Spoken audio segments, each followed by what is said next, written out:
Maayong buntag everyone, maayong buntag guys. Sana okay kayo ngayong araw, mataas ng sikat ng araw dito.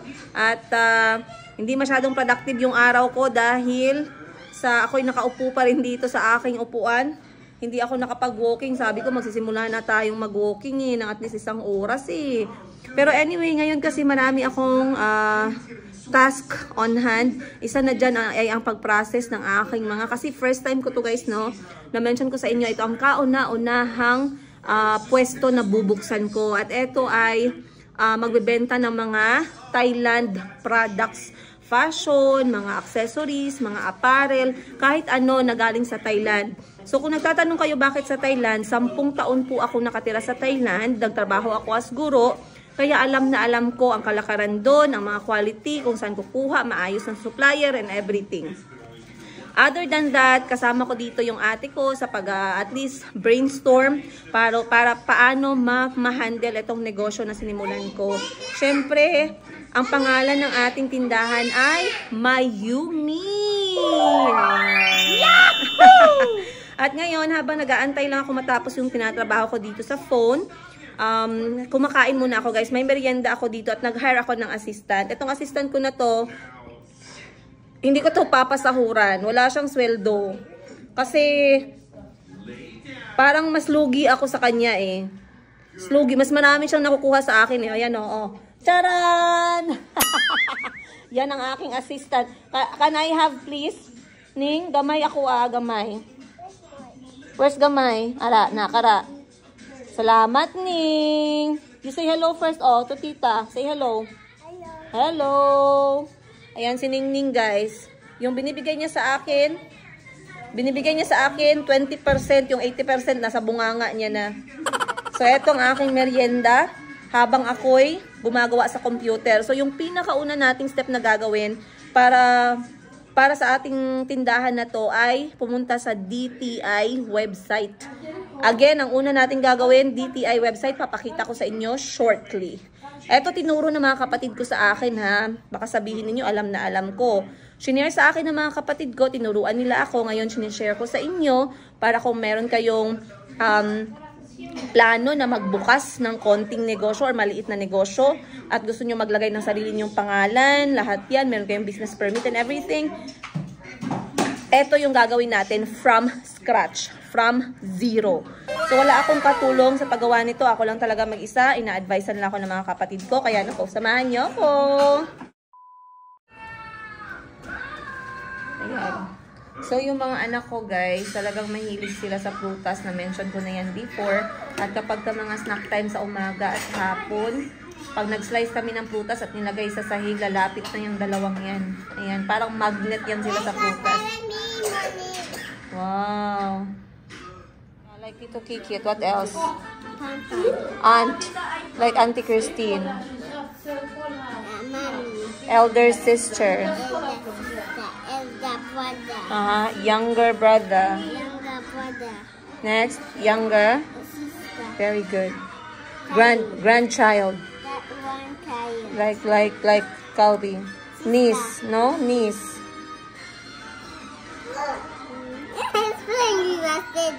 Hey, they're even playing with Scrabble board. What? This one and this one? This? Fufu. Recorder. Where's the recorder? Very good. How about this one? Triangle. Wow, where is triangle? How did you know? I don't know. Okay, where's the triangle now? Here. Good. How about, what's that? Tambourine. Look for the tambourine. It's purple. Where's this one? What's this? Trumpet. Symbols. Symbol. Look, it says bomb! Bomb! Where is it? Here. Very good. Where's... A few moments later. Alright, yan na kain ng mga bata.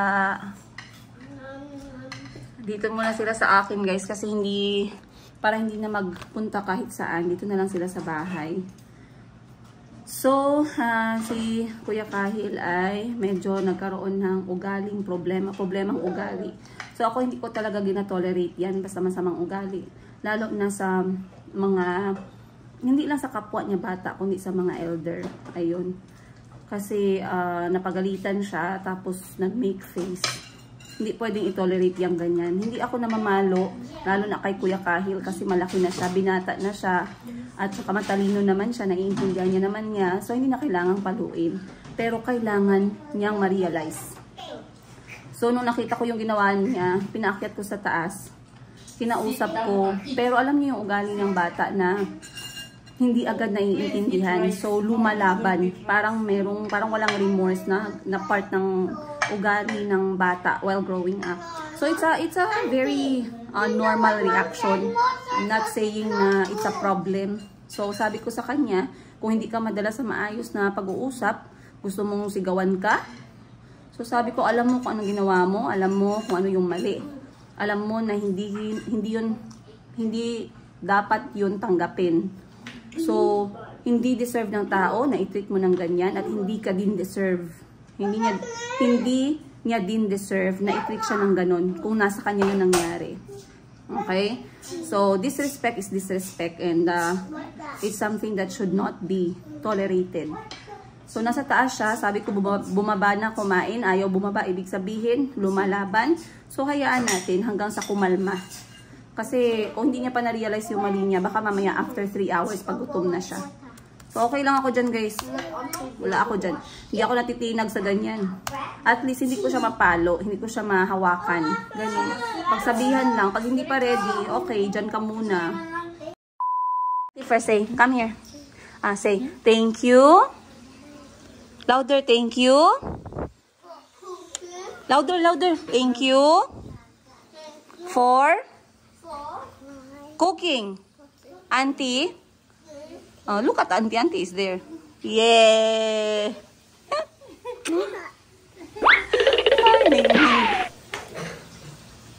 Like Calvin knows how to say thank you, right? Oh! Guys, dumating na ang aking unang box para sa aking soon-to-be tindahan. So, hindi ko muna binuksan dahil pagod pa yung madam ninyo. Diyan na muna. Titigan muna natin yung perang ginastos natin dyan.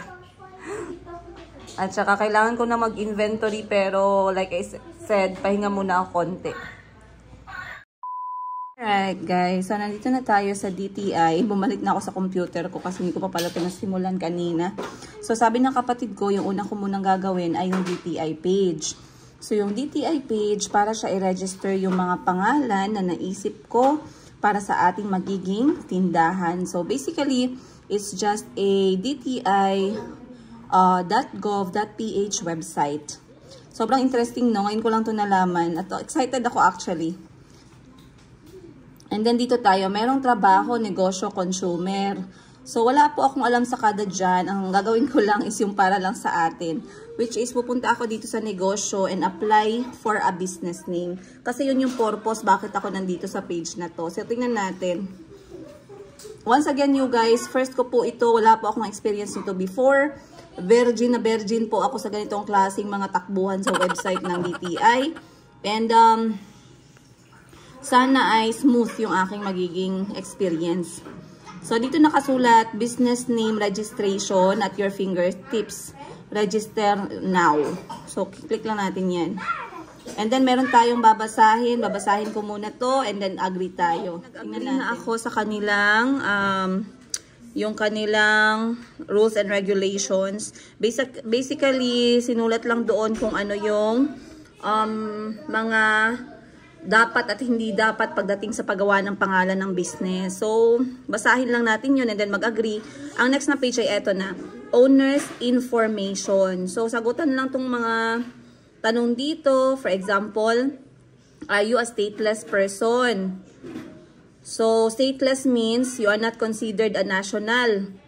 So, it should be no. Kasi, ano ako stateful ako. Okay, so again, stateless is refer to the one who is not considered a national by any state. Next, are you a refugee? No din. Siyempre, may passport tayo. Citizenship natin, Pinoy. Dito na natin ilalagay yung first name, middle name, last name, civil status natin, birthday, email address, tsaka gender. So, fill upan ko lang to and then next natin. I-next na natin siya. So far, so good guys. Medyo madali pa ang ating impormasyon. So, ito, i-blur ko lang para hindi ninyo makita. Kung mayroon mang kailangang itago, i-blur ko na lang ha. So, ito lang yung confirmation ng details ng owner ng business. Citizenship, of course, Filipino. Pangalan, apelyido, birthday, married. Then, gender. Then, nag-send sila ng verification sa aking email. So, check ko na lang muna at dapat ilagay natin yung verification code dito. So, nandito na tayo sa email ko ngayon. Well, hindi siya pumasok sa ating inbox. So, titingnan natin dito sa ating spam. Alright. Diyan sa spam natin, makikita natin ang notification na pumasok. At ayan na nga, nakalagay na yung verification code. So, i-copy-paste lang natin yan doon sa box. Ayan na guys, na-copy-paste ko na sa loob ng input verification code. And then, verify. Okay na. Email address has been successfully verified. Proceed. Ayun. So, etong next is business scope na siya. So, dito fill up lang tayo ng mga scope natin. Is it national, regional, city, or barangay? Then yung fee. Magkano yung fee natin? Okay? Then, meron silang 30 pesos documentary stamp tax. Then, definition. Ang territorial scope refers to the extent of kung saan nakalocate yung inyong store. Dominant name refers to the main identifying words or numerals ng inyong business. Example, dominant name, Juan. Yung descriptor mo is Sari-Sari Store. So, yung business name mo will be Juan Sari-Sari Store. O, diba? So, dito nagbigay sila ng mga reminders na hindi pwede. Katulad nito, gumamit ng word na boobs. Hindi yan pwede yung mga ganyan. And then, hindi pwedeng gumamit ng mga government, not officially used by the government. Hindi ka pwedeng gumamit ng kanilang mga name. Example, Private Investigation Services, PNP Security, tas hindi ka pala officially na pang-government talaga. Okay? Hindi ka pwedeng gumamit ng pangalan ng ibang tao. Alright? So, fill upan ko lang to dito sa taas and then mag-next na tayo. Guys, dito na ako nag-fill up na tayo dyan. So, ang scope, ang ibig sabihin ng scope is kung hanggang saan pwedeng gamitin yung pangalan na iyong gagamitin. So, pag nilanggay natin na barangay, 200 pesos lang yung bayad. It means another seller from another barangay can use the same name. Pag city naman, ibig sabihin, sa city ninyo, wala nang makakagamit nun ng pangalan na yun kundi ikaw. So, 500 pesos. Regional naman, 1,000. And then, pag national, yung talagang walang makakakopya ng pangalan mo, 2,000 piso. Okay? So, dito sa tatlo, pwede kayong pumili. Either ito, city, regional, or national. After nyan, ilalagay nyo na yung details. Region ninyo, kung saang city kayo, anong pangalan yung idea ninyo, and then, maglo-load siya to tell you if pwede ba or hindi pwede yung pangalan. So, dito, since Mayumi yung aking nilagay na pangalan talaga, at saka yung business descriptor ko ay clothing boutique, so, magiging Mayumi clothing boutique siya and then i-check natin yung availability. So far, nakapass tayo sa lahat except sa isa, which is nag-failed tayo dito sa IPO words. Okay? So, meron ng IPO registered, Mayumi. So, i-check lang natin yan kung paano natin ma-fix and then we shall see. One eternity later. Guys, so natapos na natin yung step kanina. Nagpili lang tayo kung national, regional, city, and barangay yung ating scope ng ating business name. After nun, nung na-okay na yung ating business name, nag-next na ako and then ito na yung binigay niya. Reference code natin. So, mag-continue lang. Sobrang dali lang gamitin ng website. Talaga, as in. So, wag kayong matakot or wag kayong insecure kapag gusto nyo maggamit ng DTI business website para sa inyong business name. So, meron na akong code, dyan, reference code, and then fill up lang tayo natin. Pagkatapos kung i-enter yung kailangan alam ninyo yung inyong business. Before this page, hindi ko napakita sa inyo, but before this page, kailangan nyo i-fill up ang complete details and address ng inyong magiging tindahan or negosyo. So, business address. And then, ilalagay din ninyo dyan ang inyong personal address. After that, you will be given reference code. Nakalimutan kong i-video guys, pero madali lang talaga siya, promise. Ito lang tayo nito. After basahin, pwede na tayong mag-proceed sa ating next na page. So, basically, pag sinundan natin lahat ng mga instruction, it's very manageable. Hindi nyo kailangan ng professional, hindi nyo kailangan ng expert. Kayang-kaya nyo yung gawin, katulad ng ginawa ko. So, andito na tayo ngayon. Nandito na yung pangalan na naisip ko. Since yung Mayumi ay nakuha na yung name, kailangan ko siyang lagyan ng punctuation mark. So, nilagyan ko na lang ng period and period dito sa Mayumi. And then, pinili ko consumer goods trading para kahit na merong damit at merong ibang items na binibenta, pasok pa rin tayo. Katulad ng food. So, kung pag nilagyan natin ng konting grocery or mini-mart, pasok pa din. Yung scope is national, ibig sabihin hindi na pwedeng magamit yung pangalan all over Philippines. And then, registration type at saka transaction type, this is my first time. So, lahat-lahat, ito yung aking babayaran. Nandito ang ating transaction. Then, yung details ng aking pangalan, yung babayaran ko, which is 2,030 pesos. And then, ito yung kanilang charges. Depende kung saan mo siya babayaran. So, bayaran na natin itong 2,030 para ma-process na yung ating DTI or Department of Trade Industry business name. Tapos ng ating processing kanina, ito na yung lalabas, which is yung inyong payment page. So, kailangan talaga siyang bayaran agad. Meron namang different ways. Pwede Visa, Mastercard, pwede din GCash, pwede PayMaya. Pero ako ang gagamitin ko ay card kasi wala akong PayMaya at bankrupt ang GCash natin, guys. So, tapusin na natin to and let's see if we are going to be successful. Alright, guys. So, eto na. Tapos na tayong magbayad.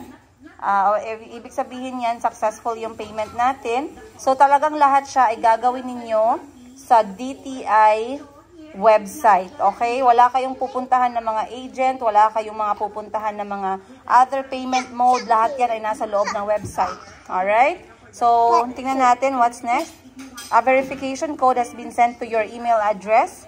Kindly check your inbox to check. And then, i-enter natin yung verification code. 2,000 years later. Ayun, at napasok din natin lahat at completed and paid na tayo. Sobrang dali lang. Hindi naman ako pinagpawisan doon at hindi naman ako na-stress. Sobrang dali-dali lang naman. Maraming salamat, DTI.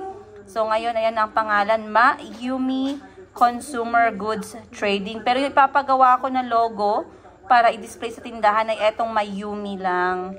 Hindi na natin talaga magamit, guys, kapag nagamit na ng iba. Yun yung purpose ng DTI. Na ma-register yung business name ninyo to make sure na hindi kayo magkatulad sa iba. At hindi na nagamit yung inyong pangalan or available pa ba siya. Yan. So, meron downloadable content sa baba, undertaking certificate at official receipt. Kailangan kong i-print lahat yan at kailangan meron tayong kopya sa ating negosyo. Para pag may naghanap, ready tayo. Ayun. Alright guys, finally tapos na tayo. I feel so happy. So, andito sa harapan ko, tinitingnan ko na ang aking approved business name with business name number and the date it's registered, which is today, January 6, 2024. Ay, saya-saya ko, guys. Feeling accomplished. Capital na lang yung kulang. Capital na lang kulang, gora na tayo, no? Pero okay lang, one step at a time. Laban kaban, laban mga nanay. Laban Princess Yiga. So happy. Maraming salamat guys sa sinamahan nyo ko ngayon sa aking pag-process. Tingnan natin ang mga paper na pinadala nila para i-print natin. eternity later. Alright guys, so sa wakas ay natapos din ang aking DTI business name registration. Katulad ng sinabi ko sa inyo, hindi ko natapos yung aking video dahil bigla akong na-busy last night. Pero natapos natin ang lahat and I want to shout out na sobrang dali lang po talaga. Huwag kayong matakot na gumamit ng DTI website para sa mga magsisimula ng kanilang negosyo at gustong i-register yung kanilang business name.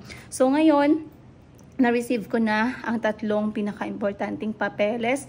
Number 1 ay ang business name registration application form na part nung process. Number 2, na-receive ko din ang aking business name certificate. O, diba? Sobrang saya ko na. And nabayaran ko na yan pala. So, talagang nakaka-happy. And then, number 3 ay ang resibo. So, tatlo yan na marireceive ninyo. And, in my case, ipapaprint ko lahat yan. At ang ipapaframe ko dyan is yung aking business name certificate para i-display sa aking tindahan.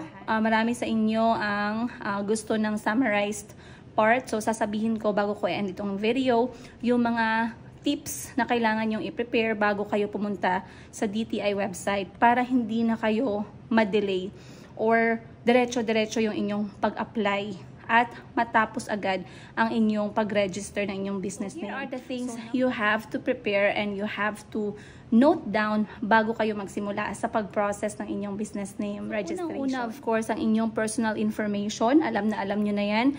But you have to also prepare ang inyong TIN number.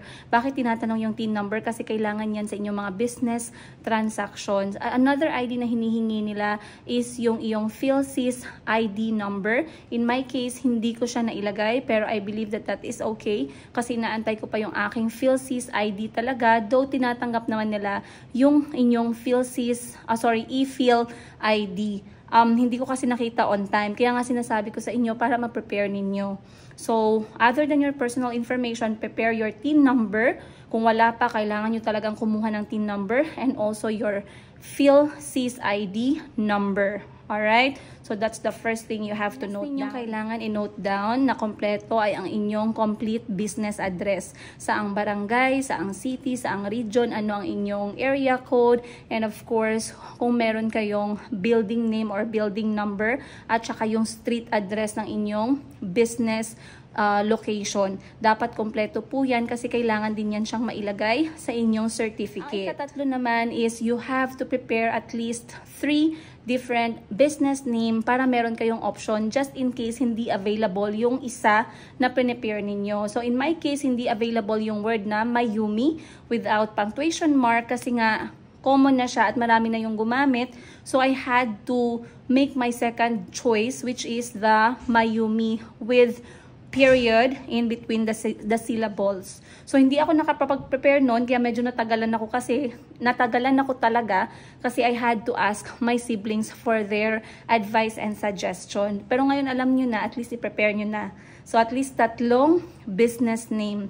Ang inyong dapat ready kayo sa inyong descriptor, business descriptor. So, pag sinabing business descriptor, ano yung inyong business? Ano ang description ng inyong business? Is it agriculture? Is it clothing? Is it medicine? At marami pang ibang options. Makikita nyo yan doon. And of course, lastly, dapat merong laman ng inyong mga kaperahan, ng inyong mga ATM card, Visa card, Mastercard, GCash, Paymaya, kasi sobrang bilis lang kapag bayaran nyo agad. Online payment, pasok na pasok. In my case, walang laman yung GCash ko, walang laman yung aking, wala naman akong Paymaya, so I used my Visa card. So everything was successful. Finally, I am done. Everything happened in 1 day, na pwede lang naman sana siyang maging 15 minutes, 10 minutes, 15 minutes, pasok na guys. Kaso nga hindi ako prepared at first time kong mag-register, at first time kong bumisita sa DTI website natin. So sana nakatulong po itong video na to. Sana meron kayong natutunan. And if you have any questions, don't hesitate to comment them down below. Alright, very good tayo guys. Ang dami nating ganap, ang dami nating nagawa. Very productive. Once again, maraming salamat po sa panonood ninyo. Sana ay nag-enjoy kayo. Sana ay may natutunan kayo. At sana ay na-inspire kayo sa aking kwento-kwentong negosyo. Of course, this is just the few of the first steps na kailangan nating gawin ang next daw nito is I have to apply for business permit, and then also I have to undergo yung ano naman, BIR document. So I am really excited to go through all that alone kasi I want to know the process, and of course I'm going to share it with you guys para sa mga baguhan pa lang na mga negosyante at gustong mag-start ng sarili nilang negosyo. Once again, maraming salamat. Wait lang, kinagat ako ng amigas. Once again, maraming salamat you guys. Pag hindi pa kayo nakapag-subscribe, please do press like, subscribe, at ikalembang nyo na yung bell button para lagi kayong updated sa aking mga kwento-kwento. I'll see you guys on the next episode. Ka-boom!